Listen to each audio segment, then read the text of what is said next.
They've been given ample notice. The process of eviction is the same. It's been about 3 months since you started your court action against them. Proper notice has been given. The sheriff gave their notice. The eviction happens. Then, things would be put out. When Baltimore City modified the process, the sheriff would be there. The person would come out if they were there.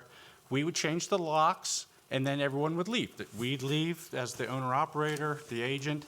The sheriff would leave. The place was secured because we changed the locks. So that's the knock, lock, and leave process, which is the Baltimore City eviction process. So when I came out here and I had to go back to the old ways, it was kind of a shock and much more dangerous. I mean, we went back into those dangerous days where, people would get in fights. They would stand there. If you would treat their belongings, because, these are the belongings, you imagine putting your house out into the street. This is all they own. And if you're not treating it with kid gloves, as they, preferred it be, moved out of the home because they didn't move it out, they would be very upset. So we got behind this effort years ago, made a couple runs up to Annapolis. It got derailed for various reasons. And again, I think it's another worthwhile thing to do and try and get it through again, because it preserves the communities, their belongings, the city finances, their dignity, and last and least, medications that, can save their life because they're going to lose control of that, or potentially harm the community if people take possession of medications that don't belong to them. So again, I'm here to support it 100%. It's a worthwhile thing to do, and we're going to keep doing it. If keep trying. If this fails again, we'll try again, because it's definitely worth doing. Okay. You mentioned the knock, lock, and what? Leave. Knock. What does that mean? So we show up at the sheriff on the scheduled date of the eviction. We knock, open up the door for the sheriff. He removes the person or people if they're there. We change the locks, so that's knock and lock. And then the leave part, we close the door, and then we and the sheriff can then depart the premises. So you put your own lock on there? Yep, we change the lock, so we repossess the apartment home. How long do they have to come back and get those? The mic? How long? Yeah, they won't give me a lot. The letter of the law is they lose possession of their belongings. Whatever's left in there, the landlord then owns and possesses. However, we don't want to own their possessions. So what we do, and again, from my Baltimore City experience, is we encourage them to come back. But we control the door. We've changed the locks. We schedule them to come back that day or the next day. Again, everything's not out on the street anymore. It's inside, it's under roof. We encourage them to come back. We then let them in. They come and get all their stuff out. Once they have their moving van secured, they can close the door. They can move one load at a time, keep coming back. We let them back in. Is that in legislation that you have to do that? No, you don't want it there, because what's going to happen is then they still possess the unit. Okay, so they've been evicted. This has been after 3 months. This is not like this is a surprise. It's the same process today is going forward. It's the same thing it's been 10 years. So we need to possess the unit and whatever's in there to control it. So when you allow them to come back in within the 48 hours, Well, they can come back anytime. but it basically has to be within 48 hours. No, Well, after 48 hours, you can do whatever you want with well, it. today, we put everything out on the street.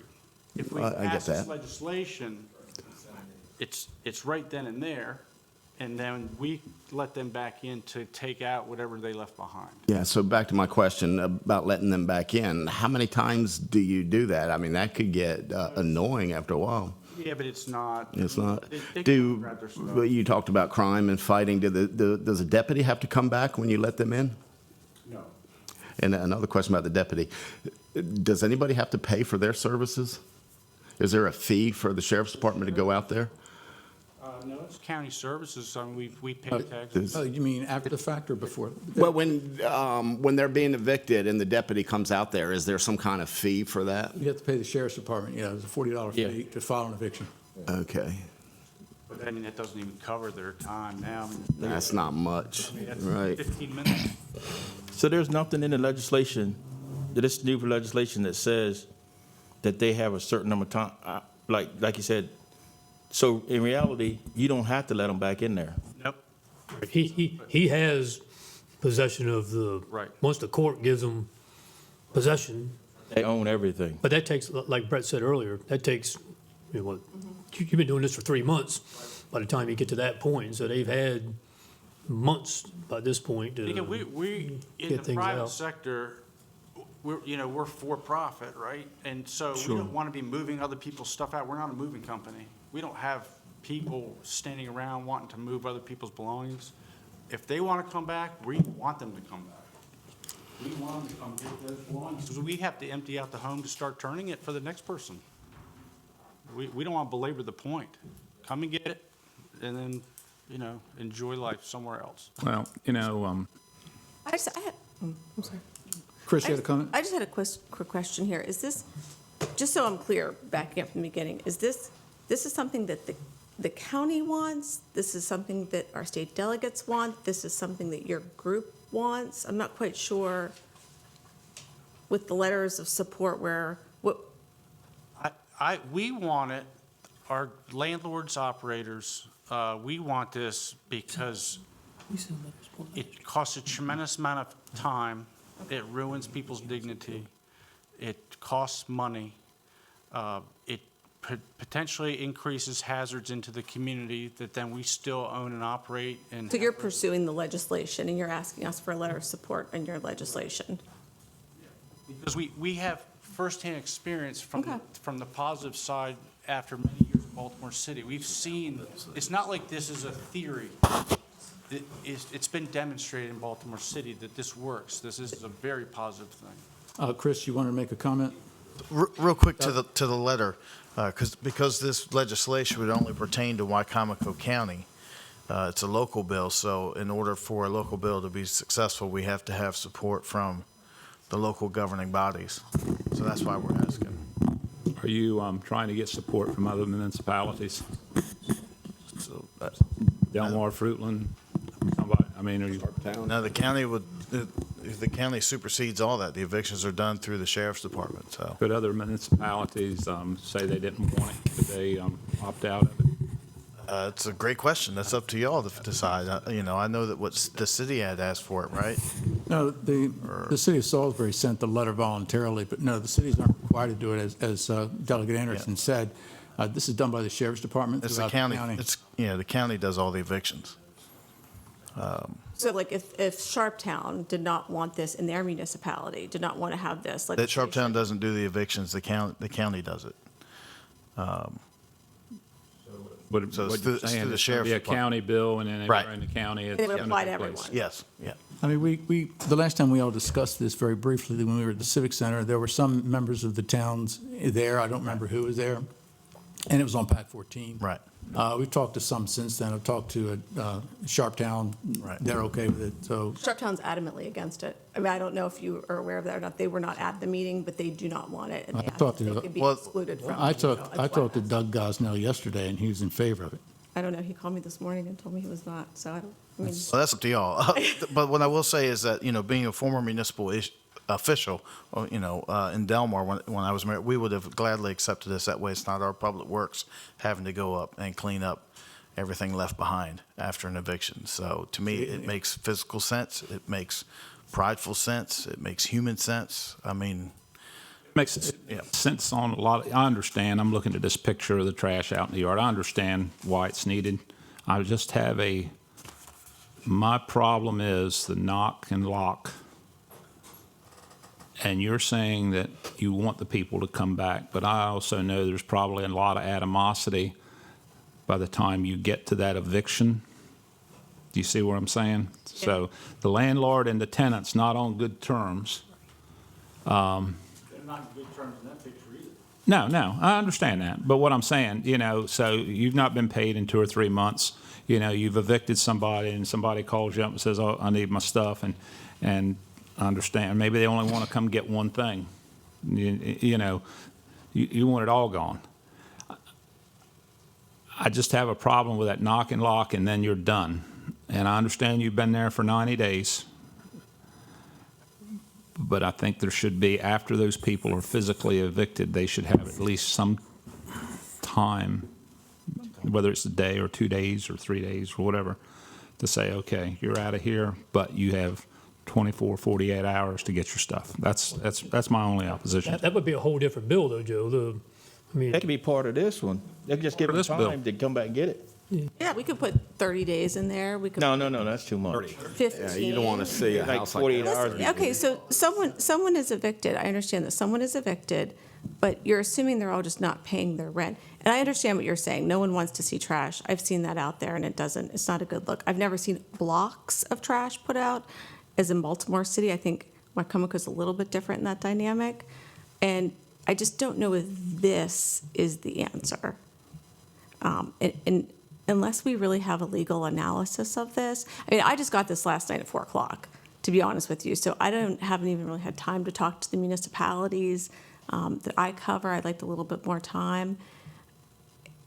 And some of this language is a little concerning to me. The sheriff reasonably believes certain notice has not been provided and prohibiting the sheriff from executing the warrant. I mean, this is some pretty heavy language. I really think we need to get a legal analysis of this from our attorney. I know we had one in the past. If we could just table it even till, I think until after the new year. Delegate Adams, if I could, Delegate Adams, you wanted to speak or no? So we've brought this bill a number of years, and we did pass it through the House the 1 year, and I would just encourage the council to consider it not through the lens of the landlord, but rather through the lens of the tenant who's being, evicted. And having, we own 80 rentals, so we're in the business, and in my 20-some year career, have I had to go through evictions? Yes, and secondly, on every eviction, I show up personally and participate because, you don't want these to be acrimonious. And at the end of the day, what ends up happening is we bring workers to the house and we start removing the sofa, the television, bags of clothing. And when it's taken out of the house, it's not necessarily in as courteous a way as a land or furniture mover would do. Our goal is, while the sheriff is there, to gain possession, of the property. So I would just say at the beginning, to say that the acrimony comes from locking a door after a tenant is evicted is actually the other way around. The acrimony is taking personal property and throwing it out on the street for someone to steal, which I've seen happen. Get damaged because if you're doing this during a rainstorm the reason why most of this furniture sits is because even if the tenant wanted it, they have to come up with a way to come get it. They have to have the vehicle to come get it. And then, two, they have to assume when they come get it that the things that they wanted are still there. A conscientious tenant who knows that eviction's coming, this isn't coming because there's 4 or 5 days of notice. This has been months of legal process. And normally with the sheriff's office, there's a delay. I mean, this happens with plenty of notice. And I can say for myself, and I think I speak for most of the landlords, that when the eviction becomes a reality, it's not a surprise because we do let the tenants know it's coming. We remind, obviously the posting is on the door. So I would just, the deliberation and how you approach this as a local legislation, obviously come to your conclusions, but I would just encourage all the members to look at it not through the eyes of the landlords, but rather through the tenant. Last comment. If a tenant, knowing eviction is coming, wants personal property, they already took it out of the house. What normally is left are things that either they don't want or can't move themselves. And of course, it's not our business to move it from one place to the other. So it's there for a reason. It's not there because they still want it inherently. and that's my last comment. I'm saying that not necessarily as a legislator, although I represent, but I'm also saying as a practitioner that's experienced these things. And that's a very good point. And Senator Cruz. I would like to understand from the lens of a tenant, but we just got this at 4:00 last night, so I don't really have that chance. That's why I guess I'm asking for more time so that I can understand from different stakeholders. Senator Cruz. I just thought I'd offer a little bit of background, just because there has been a little bit of bill history in the past. It's been noted that it passed out of the House in 2019. In 2020, it was on its way moving forward, but if you'll recall, we adjourned early because of COVID. The bill actually passed in the Senate 44-1 in 2020, and it was viewed as a local courtesy bill and pretty much, courtesy to the locality. So I just wanted to let you know, I know if some it's new, but I wanted to let you know this has been worked on, and I really believe it was probably on track to move forward in 2020, but we were cut short due to COVID. So, and I know Senator Eckert, has been the lead sponsor on the Senate as well, and we can certainly once the local consensus is reached, pave the groundwork ahead of time. So again, it should be viewed as a local courtesy bill for Wicomico County and not opening up a whole evictions process, which I do not think there would be support for us to open up a whole evictions process with new legislation. Do you have that letter of support from 2020? I thought we didn't vote on that. We've supported it 2 years, 2 different years. Last year? Wayne, I think you had said you went, last year we did not support it. Hopefully one day in Wicomico County, I get a seat at the table. Never. Having been a landlord myself, I had to go through the process of an eviction. And I really see this as a pro-tenant bill because the situation that I had, it was, very much like we've heard described already, where the people were in a situation where they can't move the stuff. But the thing of it is, there's a procedure, and if somebody here could go over the times, my recollection, you go to court, and it's determined that this money is owed. They're given so many days to pay. You go back to court, either they pay or they haven't paid, and then there's so many days before a sheriff could come out. There's a lot of time and very emphatic dates through the process. So this doesn't come as a surprise to anyone. And then the last thing, as we heard already, there's tipping fees to get rid of the stuff. So the last thing I want as a landlord is tonnage to the landfill. So cooperating with the tenant only makes sense. So somebody could go over that time frame if they know a little better than I do what that process looks like. You're saying it's months. I mean, you have the hearing, you have the next time you go back when the payment's either there or not, and then you have the eviction ordered. If somebody elaborated on that time frame, I think it would help a lot of you understand and feel better about this bill. But I truly see it as a pro-tenant bill. We have the state legislation and everything. We have it all. What is that process? Somebody speak. And we've read, it's all here. Yeah, there was a map supplied, but I don't see where it was issued in the brief book. It's very simple. The process is a minimum of 6 to 7 weeks before the eviction even takes place as to when that person had first failed to pay their rent. Michael, did you want to clarify anything on that? That'd be correct. First of all, the tenant has to not pay the rent. Now, you have to wait at least a day before you can send a letter. The state has a new law saying you have to give the tenant 10 days' notice that the rent is due before you can file any court action with the district court. So you file action usually the 11th or the 12th of the month. Then when you file the court papers with the district court, it takes about 10 or 12 days for the court to be scheduled. So then you're 24 days. Then you have the hearing. The tenants have 5 days, business days, to pay or not pay before you can do a warrant of restitution with the sheriff. So then you're over 30 days. Then you file a paper with again, warrant of restitution, which is presented to the sheriff with a $40 fee, and the sheriff then schedules the eviction, which normally takes, with their busy schedule, about 30 days down the road. So over 6 days have expired, during which time the tenant has been given notice, they're aware of the situation, and they have not paid. They can pay right up to the day the sheriff shows up and redeem the property for the amount that was determined to be owed basically 2 months before, and retain possession. They have that right up to 3 times a year. The fourth time, if they do it in 12 months, they forfeit the right to remain if they pay. But it's a long process. The tenants are well aware of what they owe, of the situation, and have opportunity to pay if they are able to. If they are not able to, then the landlord has no recourse but to take possession of the property and hopefully rent it to somebody else who would be in a position to pay. So it's a long process. This ordinance, as I understand it, I haven't read the current version, but the last one was, the only thing that is changing is when the sheriff shows up, instead of him standing by for an hour or two while the staff of the landlord puts the possessions of the tenant on the street, the only thing he does is he knocks on the door. If somebody's there, they have to leave, and then you lock the door. It's over.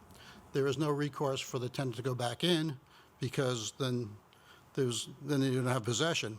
If the landlord chooses to give him possession, access in the future, they could, but it's probably not recommended.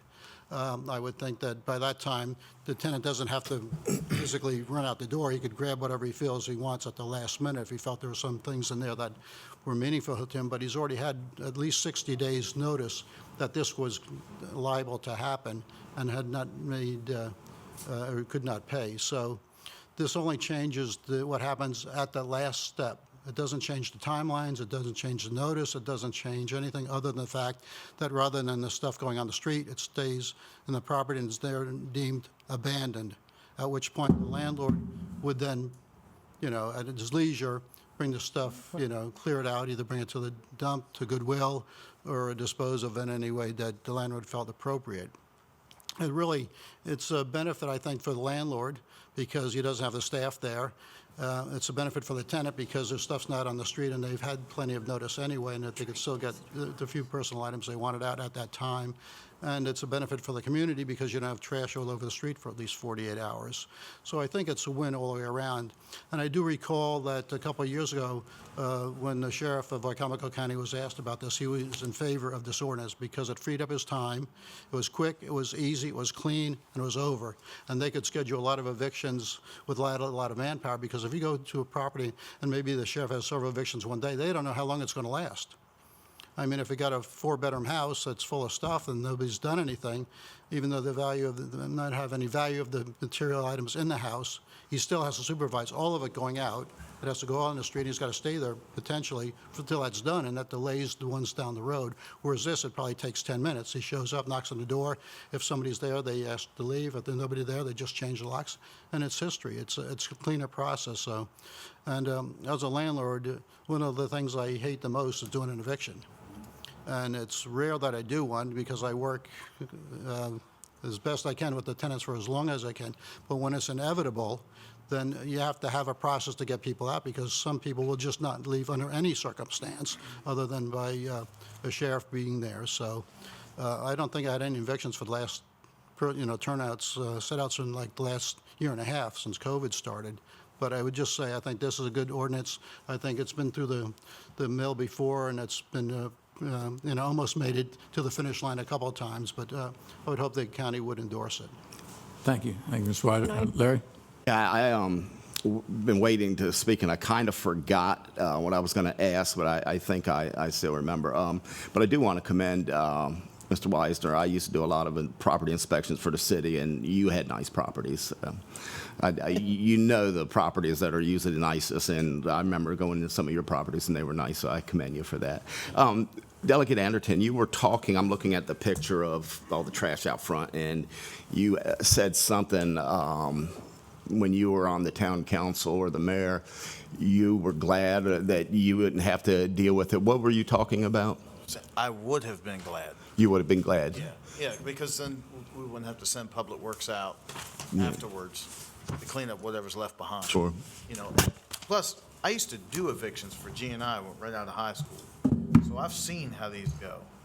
And it's it's not the best scenario for anyone. No, I And understand. I cannot imagine, and it's just by the grace of God, that I've not been in that situation where I've had my belongings, my entire world set outside for people to pick through and for the rain to destroy it. So for me, I mean, like I said, I'm not a landlord, so I don't get that end of it. I'm looking at it from the person who's living there, whose life has been turned upside down, whether of their own volition or not. To find some way to have some semblance of, self-pride that at least their belongings, they still have that, and it's not been picked through. We used to do evictions, and we'd ride back through an hour later, and it had been picked through by the entire neighborhood. And, that to me is just shameful. And we should be better than that. Right, and anybody with a heart should be empathetic to that. But I'm trying to, this boggles my mind, trying to figure out who has to pay for the cleanup. Where does this come in? There's got to be fees involved. Because I wouldn't want to be the landlord and having to go back numerous times. I mean, that can be a big issue there, but eventually somebody's going to have to clean this Yeah, up. governing bodies should bill the landlord for having to go there and pick up, Is the landlord billed for cleanup now? A letter? Is there? If I may clarify what Yes, sir. happens, the law says that you have to leave the possessions out there for 48 hours. Yeah. You can't do anything. As soon as it happens, for at least the city of Salisbury, they're right on top of it. You get a letter immediately giving you 48 hours to remove the stuff. If it's not cleared out within 40 hours, then they send somebody, fine you, and, pay for somebody to do it, and add that to your tax bill if you don't pay it. But we have always had a policy after 48 hours, have our staff go out there and clean it up and make sure everything's neat and clean. So what is the benefit to us passing this or sending a letter for it, a recommendation to get the General Assembly to pass it? What would the benefit be? Well, nothing goes out on the street. So it's easy, it's more controlled move-out process.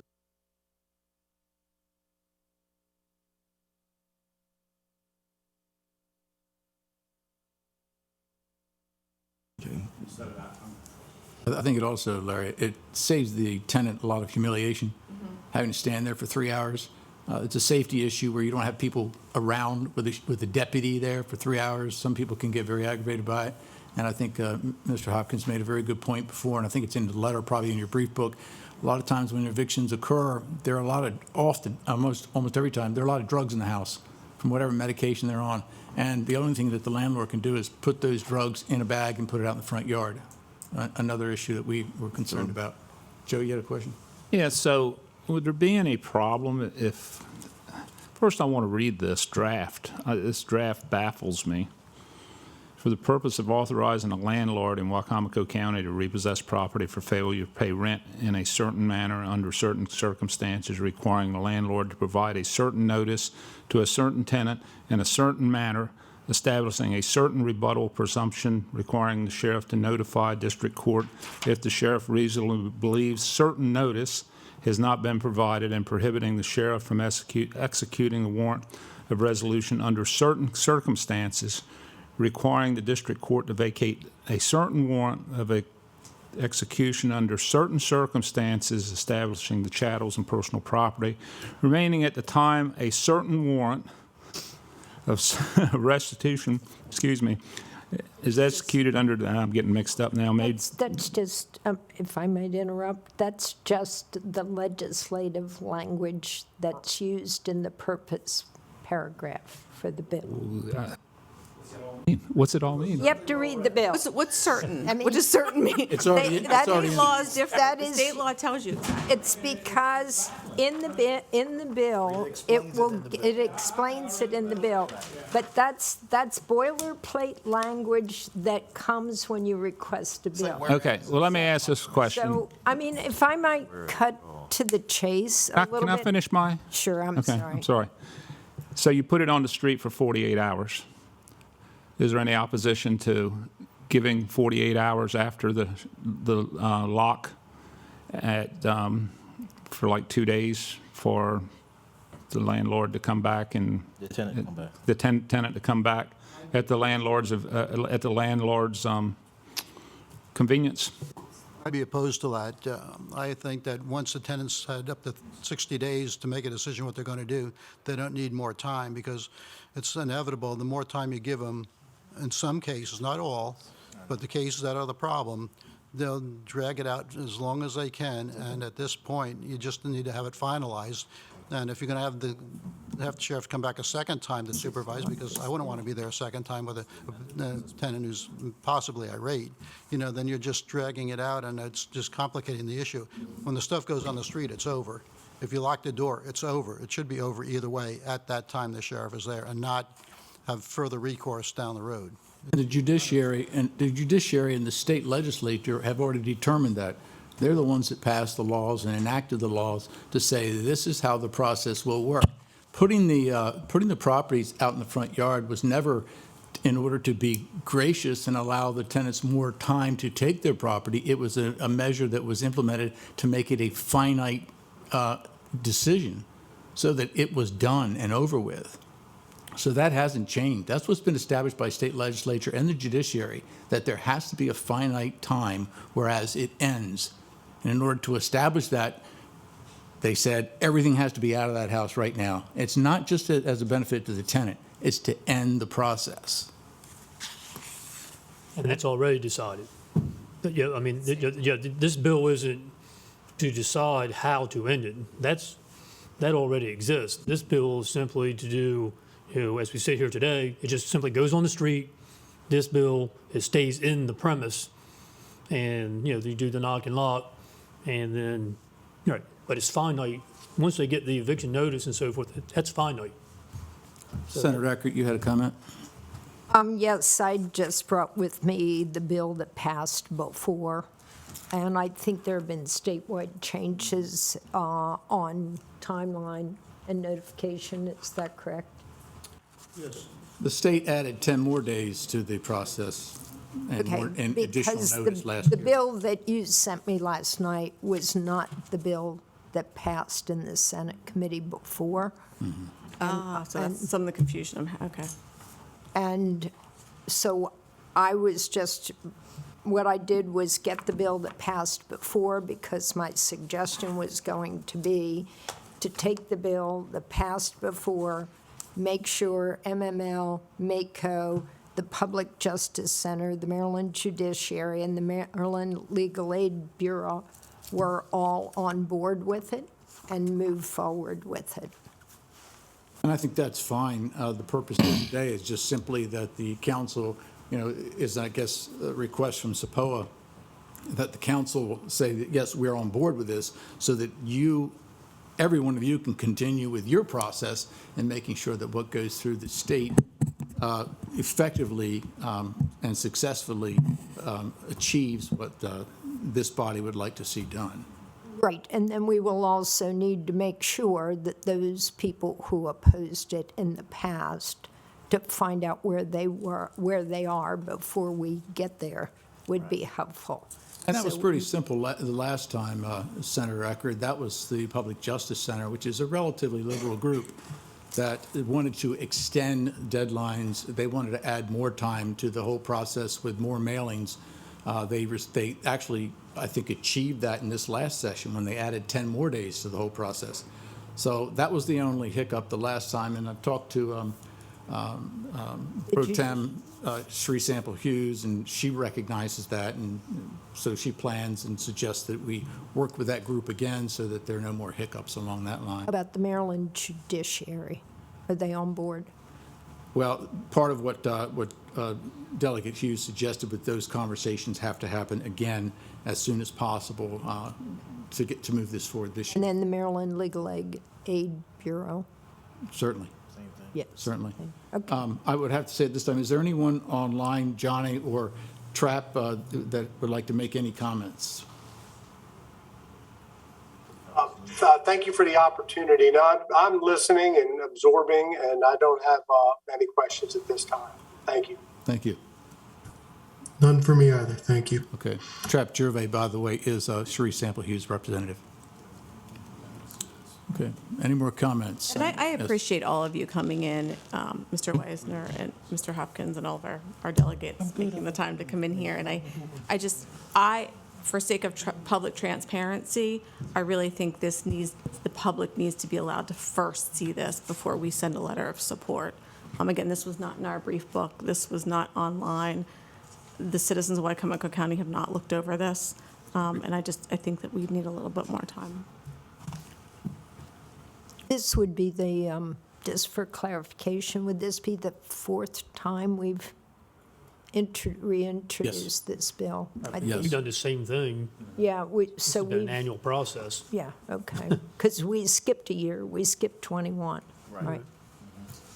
Thank you. I just wanted to, just a reminder, it'll be the third or fourth time. Got it. I'm good with what you stated, until you lock the door. And I think that should be the end of the process. But I still think you should give them 24 hours to come back and get their stuff. Not saying that they can come back, like Mr. Wiseman said, they can come back and give their money and get their property. But when you lock that door, it's done. But at least give them 24 hours to come back and get some if they want to.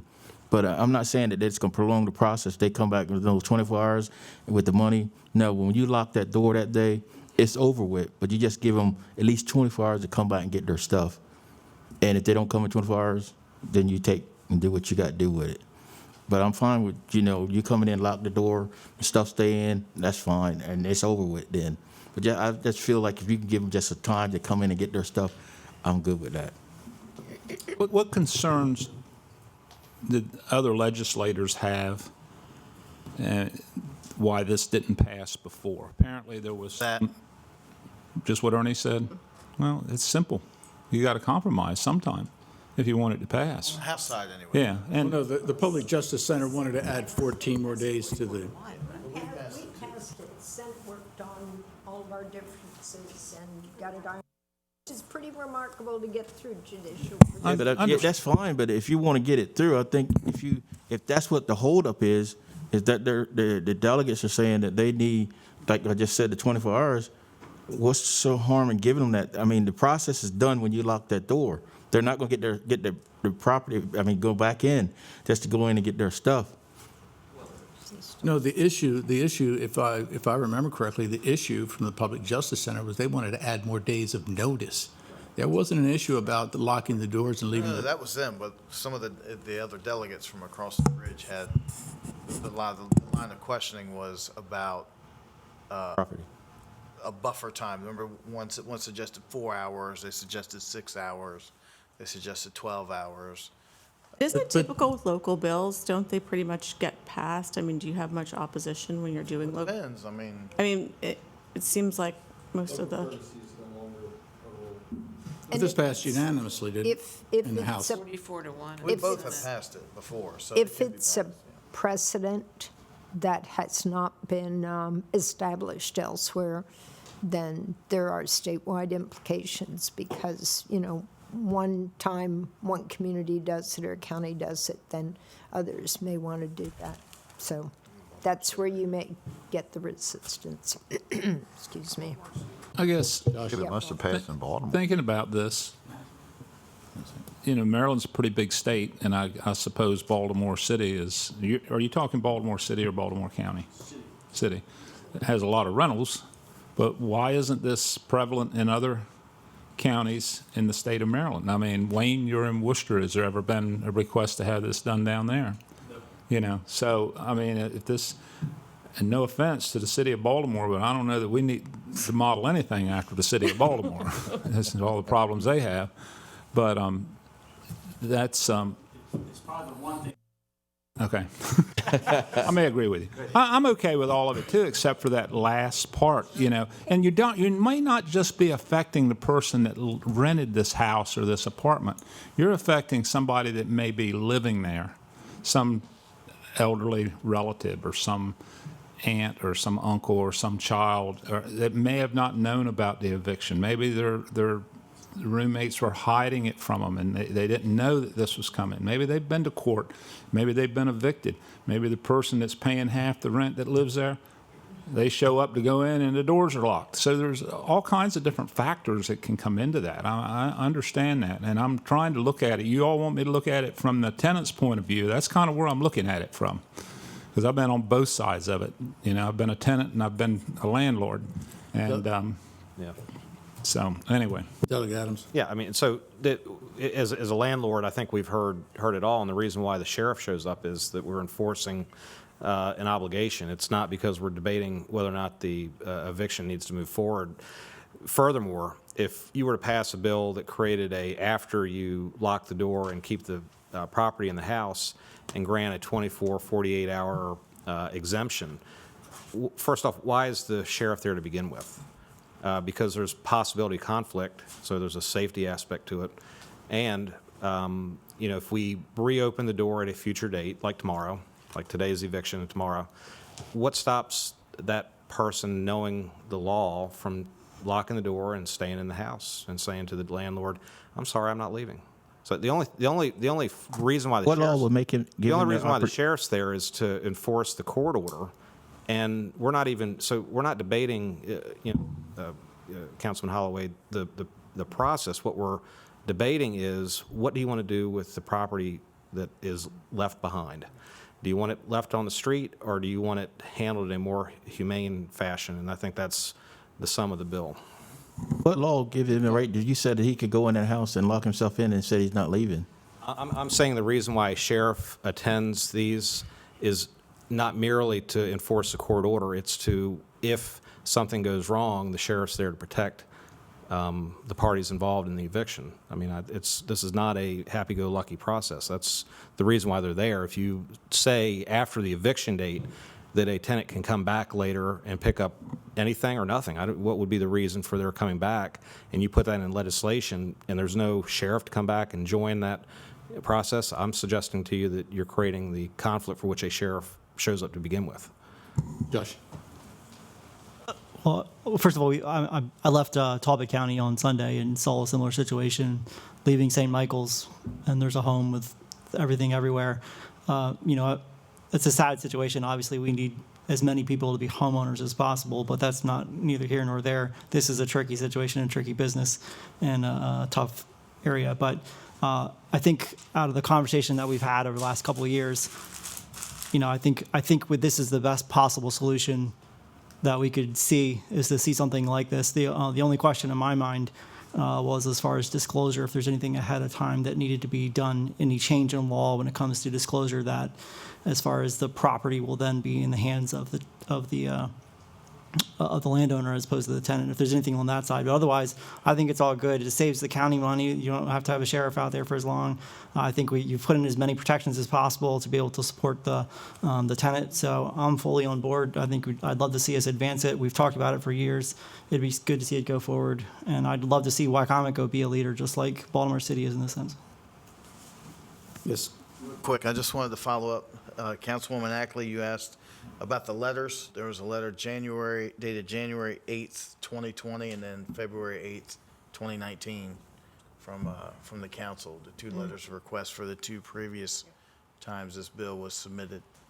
So our last session that we would have sent a letter would have been in 2020, but you didn't get one for 2020. There was no request from the No council bill. for 2021 yet. Okay. It was just 2019 and 2020. We didn't agree to send a letter. I don't know the reason. That was one. Yeah, it was rejected in 20, it was rejected in 21, correct? No. By the council. That's up to y'all. Any other questions? All right, we'll just, if we could take a consensus. Ernie? Like I said, I have a problem with it if it's not, letting those people come back afterwards. And I understand the pain, but if the process is done and you lock that door, they have no recourse. But if you just give them a time, just like Joe said, if somebody's living there, don't know what's going on, and their property's in there, if they can have time to come back. I know you said you might do it, but then, it might be animosity. Just give them at least 24 hours. No problem with it. One landlord says he would do it, and the other says he wouldn't. See, right there, see? I have a big heart. Yeah. He has a small heart. He's around longer. He's been around longer. I'd let any tenant do it. That way we don't have to pay for it and the tenant can handle it. We're all done with it. What, your decision? If we can get something in there like that, I have no problem with it. I mean, I understand their pain, and I love what he said, that I like it, but I still would like to see them have at least time afterwards to get some property if they wanted to. Yeah. No, not until it's Larry. changed. I think we need a little more time on this. I'm very sympathetic to the landlords because I've been on the judiciary case search and I've just seen names of landlords, and I mean, it's page after page, so I'm very empathetic to them having to go to court, but I want to make sure we're doing the right thing. And I would say the same, that I just don't think, for sake of public transparency, we really need to engage citizens and make them aware of this, and so. All right, but then what I'm going to suggest that we do, since For the it's, record, I'm fine with it. yeah, Not that it matters at this point, but. Mr. McCain. Josh. Yeah, I think what we'll do is, if there's a request for more time, that's fine. It's a work session. We can discuss it in our first meeting in January. What's going to happen as far as the legislature is concerned with the timelines in Annapolis? So, I'd say, we definitely want this session starts on the 12th. I'd like to have, a letter before the end of January. Okay. I mean, we've done it in bill ideas in the past. It's not something I like to do, where we can have it drafted, and then if there is no letter, we just throw it away. So that way you're at least guaranteed that it's drafted if you decide to move forward. If not, it can be thrown away. So, We can get a consensus on changing this bill. Is that possible, or does it have to go in the way it is? whatever y'all, Okay, all right. yeah. Put in whatever you want. The players will have changed a little bit this year, and so there's no guarantee a variation on it will go through as easily as it did before, so it'll just be kind of up for grabs. Delegate Adams made a really good point in reference to what you're asking, Councilman Davis. What exactly processes do you open up if you say, okay, you guys can come back in to get everything you want? There's no supervision. The sheriff was there on the day of the eviction, rightfully so, because they understand that things could get out of hand. So what happens if you open up that door and create another gray area where you've given 24, 48 more hours for the tenant to come back? I don't know how there's some definitive resolution. So on that day, you've got the sheriff there, you're putting their stuff out right then. That point, they're aggravated. But if you give them time to come back, just get their personal belongings, I don't think they're going to come in there and they're going to fight you then, because it's them getting it. They're not being put out. They're getting their stuff and they're going about their business. I don't think they're going to go back and fight the landlord. Law is a law just to ensure that there are some guarantees, no matter what the circumstances might be. Well, right now, the reason why the sheriff's there is because they're aggravated, because they're sitting there watching their stuff go out. Yeah, I'd be mad too. I'd be ready to fight too. But once you lock that door with the sheriff there, and they call the landlord, say, can I come back and get my stuff, some of my stuff? They're going to come back and get their stuff. They're not going to come back, and they're not going to be fighting nobody because the landlord's not throwing their stuff out. I think what you're going to see is that the state of Maryland is not going to, I think, play it so fast and loose to just say, we're going to pass a law to let a guy come back. They're going to want measures in place, which means they're going to probably try to either obligate the sheriff's department or the township to oversee some of this. I don't think they want anything else, any other interaction to occur unless it's supervised. Possibly They'll pay for the that, sheriff to come. possibly that tenant could pay a fee to get the sheriff to show up, so that could possibly be put in. You got to keep in mind that despite the fact that you're talking about the animosity and everything, the real reason the sheriff is there, the legal reason he's there, is someone has to have the authority to tell them to get out, and it's not the landlord. It's like serving a warrant type thing. So you're asking for an eviction, and then you're asking for a second eviction is what you're doing. That's not a second eviction, because they're coming to get their stuff. Right, though they had that opportunity for the last 2 months to get their stuff. That's true, too. What does it do as far as liability, as far as if somebody says in those 48 or 24 hours something was stolen? There's a whole nother issue that we're adding to it by adding that additional language. That's a very good point. They could come back a day later and say, where's my diamond, where's my ring or television? medicine or my whatever. I think the this finality something- is what we're looking for in an eviction, and by extending that language changes the whole definition of eviction. Maybe this is something we need to have our county attorney look at. to see all the unintended consequences and compare it to the law. Mary Beth? I just wanted to address, and I understand all the concerns that are raised, but to Senator Eckerd's point before, when we can show a bill that's already passed the Senate 44-1 that does improve the process for tenants overall, that is significant. If we go in and start making some of the changes, which I understand the changes, there are some unintended consequences. That could be that maybe we lose the sheriff's support for the bill because they don't want to send a deputy out twice under this process. I don't know if we would lose then the city of Salisbury's support when you start to open up the process. Councilwoman Ackley made a point that part of this is education. And we might be able to, during this time that we've discussed it today and when it's brought up again before the council, is to go through it and put the word out, the education process, in that we have come up with a proposal, legislation that has already passed both houses in different sessions, different years. And that it is better for the tenants, especially that humiliation factor, I think that we're all sensitive about. And maybe part of the between now and then is putting the word out that there's a local bill under consideration. It's been considered in the past. Changes have been made and improvements have been made in the bill. And that gets out to the public. Every council member feels like that they're more knowledgeable about the process and the changes that have been made to the bill since when it was first introduced. And then I think at that point, we have, when we can show the support of the different groups, when we can show that the sheriff's department, the county, the city, the landlords, any pro-tenant groups, that there's support for this, when we build that consensus, then there is deference to a local courtesy bill, and it moves forward. We have time to do that, but I think we just have to also be candid that if we start raising issues, that really opens up an evictions process that is more at the state level. We're not going to be able to open that up. We should keep this, I think, to the issues that have been raised, educate on the changes that have already been made in the 2020 bill, and then do the education piece so that the residents of Wicomico County are up to speed on this issue. You know, last year, they passed a law saying that the landlords now have to give 10 days to let them know that they're even going to be served. What if we were to try to put an amendment in here legislatively that would say that on that 10-day notice that the landlord will also be required to let them know that there was a new locking the door legislation in place?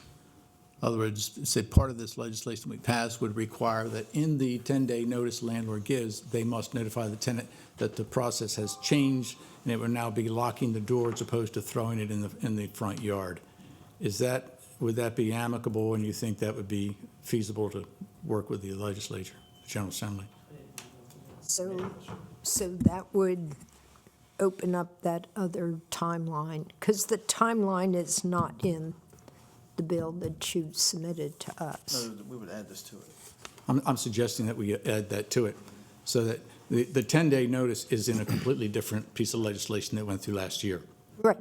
I saying recognize that. Okay. And I'm just saying, if we are starting to modify that 10-day notice, so what happens on that 10th day, does that then change from what we had agreed to in the past? No, it doesn't do anything. It would just make this, if we were to introduce that in this legislation, it would simply say that the landlord would be required, when they issue the 10-day notice, as is required by law, that part of that would state that there is a new bill that has established that there will be a locking the door policy.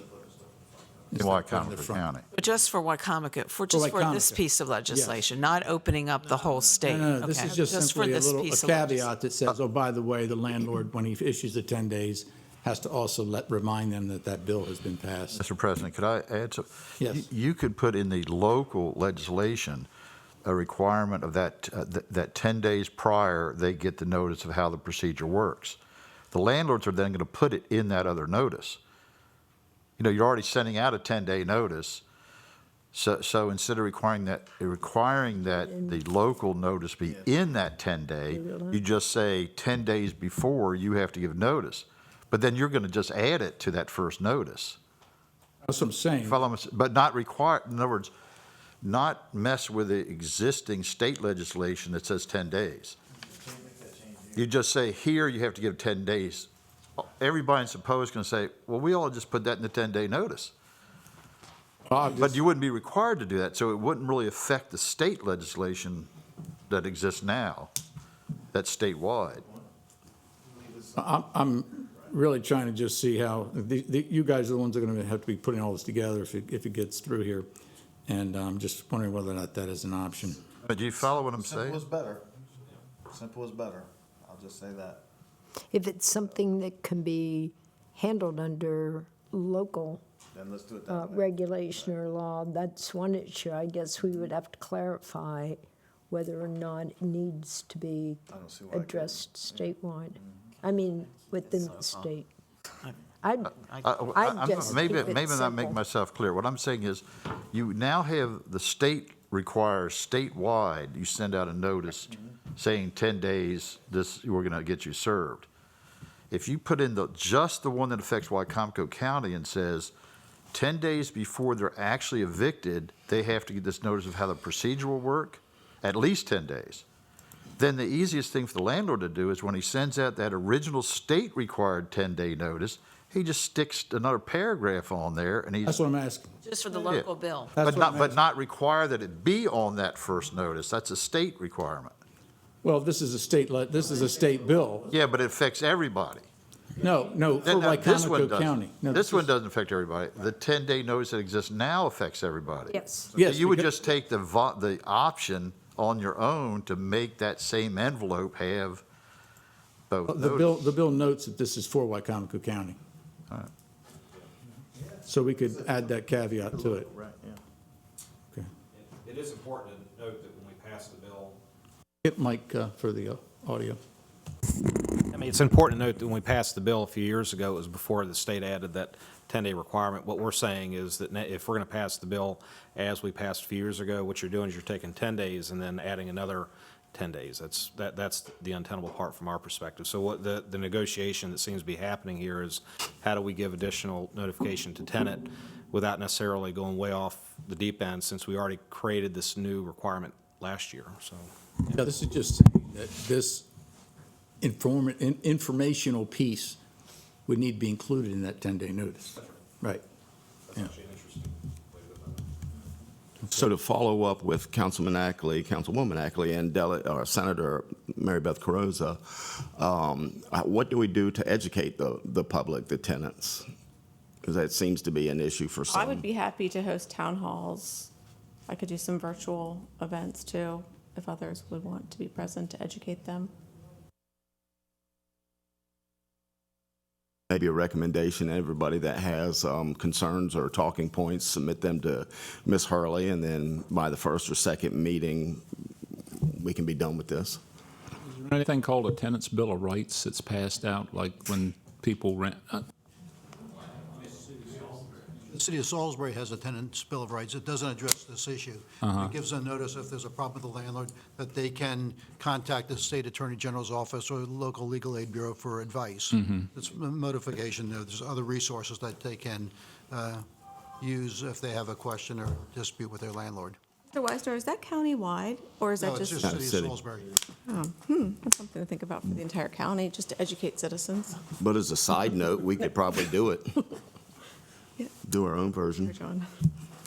Right, so I think it would be good if you had figured out whether you're going to do town halls virtually or in person, and then do an outline in plain language of what it is and what it does, and get folks to take a look at it and give you feedback. Make sure you cover all the folks who would be most likely impacted by this as well. A good location to have the town hall. we could spend the money and put it in a public notice for the January 4th meeting, have a public hearing, a little irregular for a resolution. or not even a resolution, for a letter of support. Well, that's one of my council goals, is civic engagement, so I thought I'd just throw that in there. So, If I could add, just, I think the communications will be very important, because if the general public just sees something, town hall on evictions, there's sometimes a jump to the conclusion of what that might be. Yeah. So, and just the fact that have now spent 45 minutes, and we've had this bill for, a couple of sessions now. So I would suggest that any communications is very clear that we really simplify that. Really, all this bill does is we're no longer putting that tenant's property, out, on the street, and that property, is, and they will have up until that point, obviously, to take their property, but be very clear on that, because I think we want to avoid a town hall where people come and have all suggestions for opening up an evictions process that has statewide ramifications, and all we're trying to do here is in Wicomico County really make one simple change.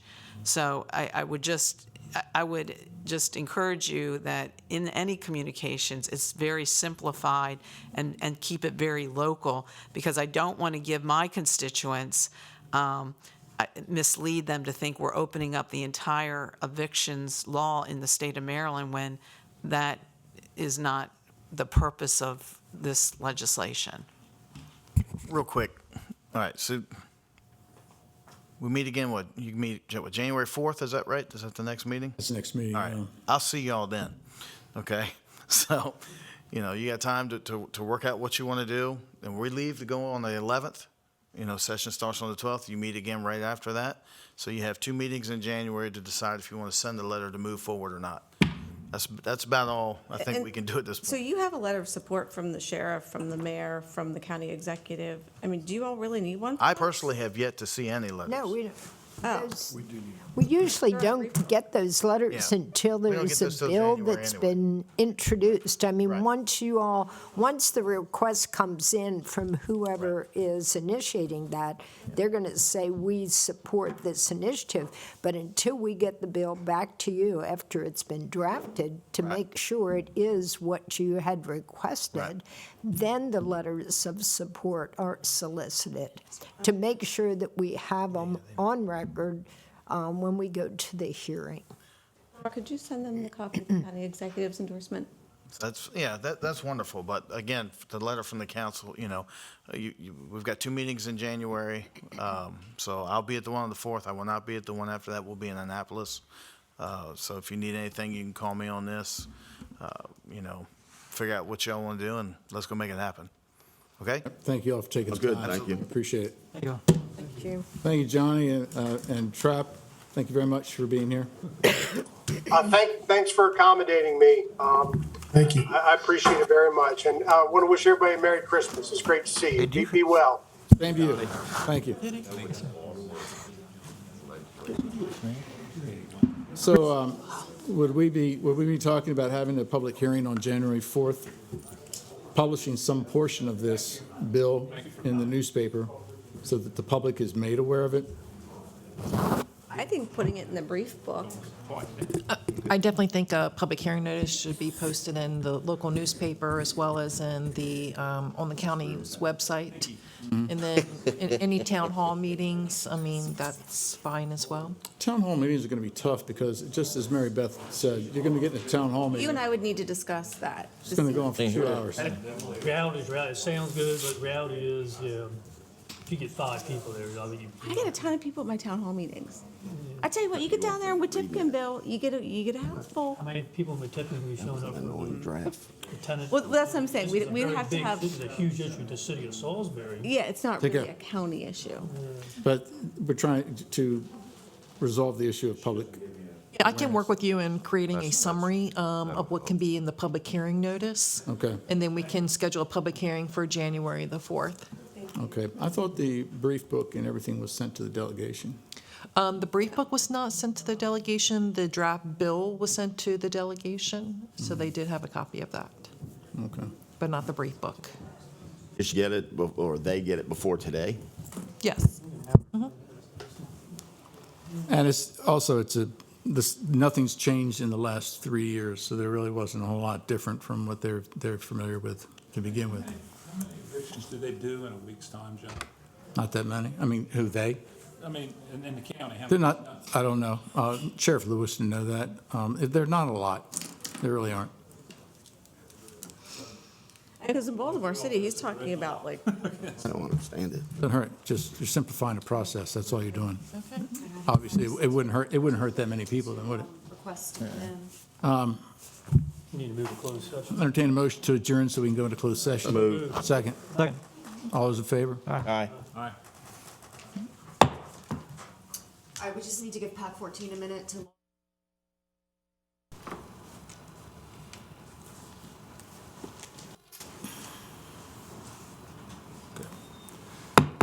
We entertain a motion from the council to reconvene in legislative session 2021-24 for December 21st, 2021. So moved. Second. All those in favor? Aye. All right, we've now reconvened. Ms. Hurley. Okay, before you is resolution number 152-2021. This is a resolution regarding settlement of lawsuit against McKesson, Cardinal Health, and Amerisource Bergen. They're also known as the distributors and manufacturer Janssen Pharmaceuticals Incorporated and its parent company Johnson & Johnson, collectively known as J&J. And Mr. Illuminati is going to go and explain the resolution. Thank you, Mrs. Hurley. Entertain a motion from council to approve Resolution 152, 2021. So moved. Second. Second. Discussion. If you could, for the public, state your names, please, and your titles. Paul Wilbur, County Attorney. Andrew Illuminati, County Attorney's Office. Members of council, Mr. President, Acting County Executive Basoda, a number of years ago, Wicomico County filed suit in the United States District Court for the District of Maryland against the aforementioned defendants in a opioid-related lawsuit. There are a number of other defendants as well, and over the years, the law firm Fears Nawachi, Mr. Matthew McCarley, has joined on behalf of that law firm, has been the outside counsel handling that. At the same time that Wicomico County filed its lawsuit, a number of other political subdivisions across the United States filed similar lawsuits against the same defendants.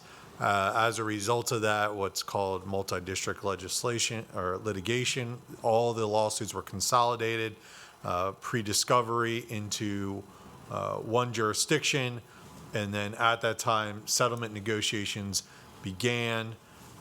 And in July of 2021, on the 22nd, the defendants extended to the states a settlement proposal. The states had a number of days to consider that. The Maryland Attorney General ultimately notified, and as did many other attorneys general notify that they would in fact join and that the settlement terms were acceptable. That then required each of the individual plaintiffs underneath, including Wicomico County, to make a decision on whether or not the terms of the settlement were in fact acceptable. And through that process, Mr. McCarley and his firm have continued as part of those negotiations, and ultimately, the position and recommendation is that Wicomico County opt in to the settlement. Now, the settlement is, though it's with each of the defendants that have been previously named, the distribution of the settlement funds is controlled by the Attorney General. And so the Attorney General from Maryland issued a proposed framework where they categorize the payments to be received by the counties to be 70% in favor of the local government and 30% in favor of the state. That framework has been presented to the county before, and MACO, as the lobbying body for the counties, has taken action to propose an alternative that would alleviate some of the constraints and requirements to access those settlement funds and has presented that to the Attorney General for reconsideration as to what the ultimate framework for distribution of the settlement would look like. Representation from outside counsel is that the Attorney General is open to the proposed framework, but at this time, there's not been a decision. Obviously, time is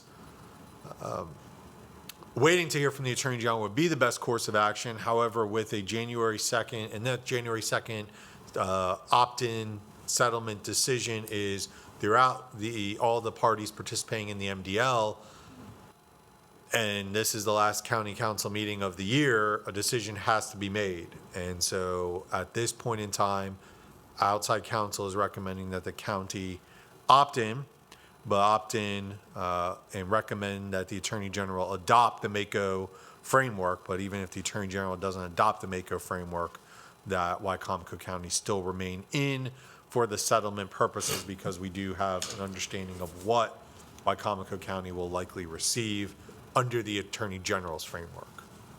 With that, are there any questions? Thank you.